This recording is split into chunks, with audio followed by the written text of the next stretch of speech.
might be surprised to learn that plastic potties can actually make it much harder to train your little one. In fact, I'm going to go as far as saying that I recommend you avoid using them altogether. One idea behind the potty chair is that they actually make it easier for toddlers to use than a standard toilet seat, because the height makes it easier to get on and off.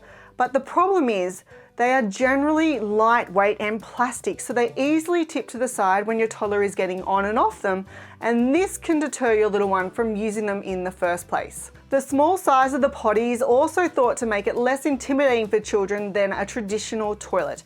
However, if your toddler has only ever seen you use a standard toilet and the experience has always been positive, there is no reason for them to be fearful.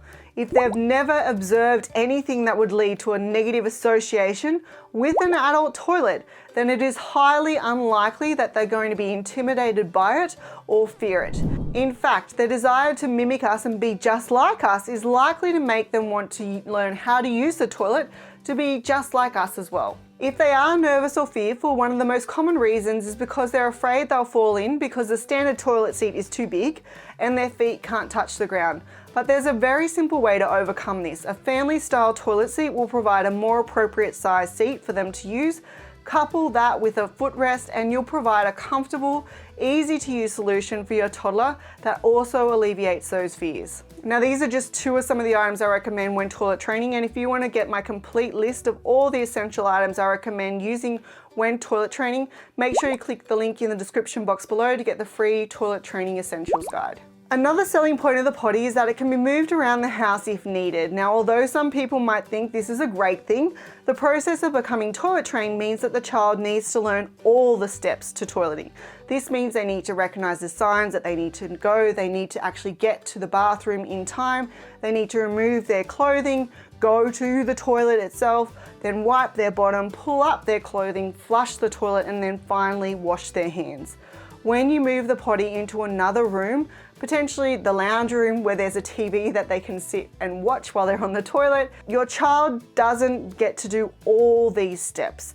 They are not learning that you actually need to go to the bathroom to do a poo or a wee, or how to actually wash their hands, or become familiar with the sounds of the flushing toilet, which some children find very scary, as well as the different smells in the bathroom. Now, all of these things can actually be scary for children initially, so it is important that if you are using the potty, you do it in the bathroom and not take it into another space. Starting with the potty and then moving to a toilet can also create other problems.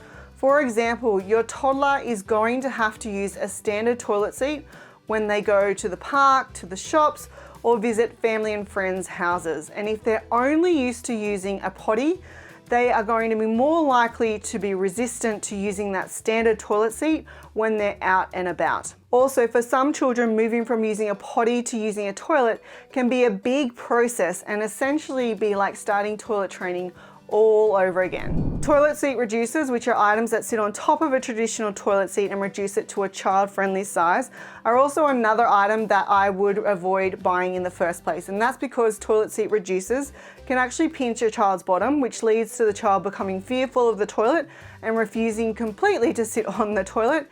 They also move around when a child first sits on them, and they can tilt to the side or wiggle, and this can lead to the child refusing to sit on the toilet because it's unstable and they don't see it as safe. Also, for your child to successfully use the toilet seat reducer, it needs to be on the toilet all the time, and if you've only got one toilet in the household, then it can be annoying having to put that toilet seat reducer on and off the toilet.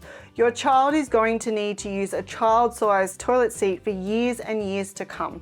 So a family-style toilet seat is a lot easier solution, and it's going to make cleaning a lot easier too. And the last item I recommend ditching are pull-ups, which are also known as nappy or diaper training pants.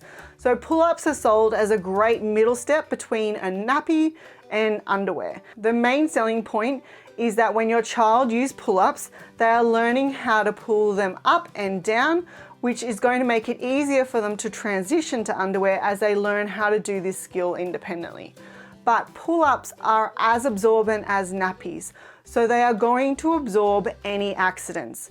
And for your child to successfully toilet train, they need to be able to tell the difference between wet, dry, and dirty. And unfortunately, nappies and pull-ups are simply too good at absorbing away the wheeze, which make it near impossible for your child to feel wet or feel uncomfortable. Now, if you do want to know the items that will make the toilet training process easier and faster, make sure you check out this video where I'll show you exactly what they are. Thanks for watching, and I'll see you next week where I'll share more parenting tips and tricks.